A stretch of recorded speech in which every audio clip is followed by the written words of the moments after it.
My baby DNR 2025.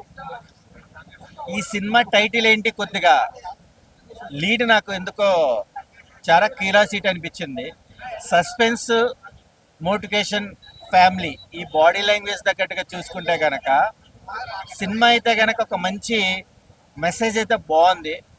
ఎవరైనా మనల్ని క్యాజువల్గా తిన్నావా, బట్ట కట్టుకున్నావా, లేకపోతే నువ్వు ఏం కూడబెట్టుకున్నావు, ఇలాంటి చిన్న చిన్న మోటివేషన్స్ క్యాజువల్గా వింటుంటాము. ఎవరు మనల్ని స్ట్రైట్గా పాయింట్అవుట్ చేయరు.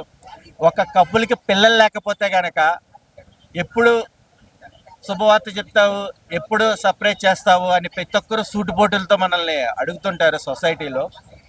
కపుల్స్కి అయితే కనుక ఇది చాలా అద్భుతమైన family message and future importance.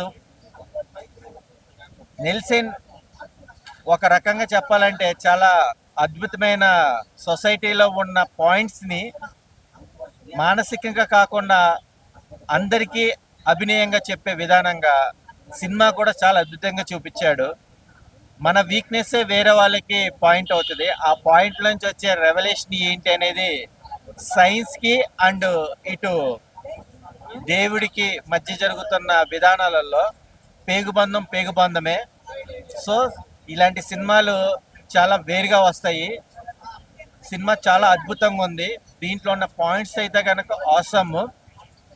Hero acting అయితే చెప్పక్కర్లేదు, హీరోయిన్ యాక్టింగ్ అయితే చెప్పక్కర్లేదు. ఇంటర్నల్గా చెప్పాలంటే స్క్రీన్ ప్రకారం చూస్తే కొన్ని మైనస్లు ఉన్నాయి వీళ్ళకి హెల్త్ ప్రకారంగా. బట్ ఏంటంటే ఒక బిడ్డ అనేది, మాతృతత్వం అనేది ఆడవాళ్ళకి ఒక బిడ్డ కన్న తర్వాతనే ఒక గుర్తింపు వస్తుంది.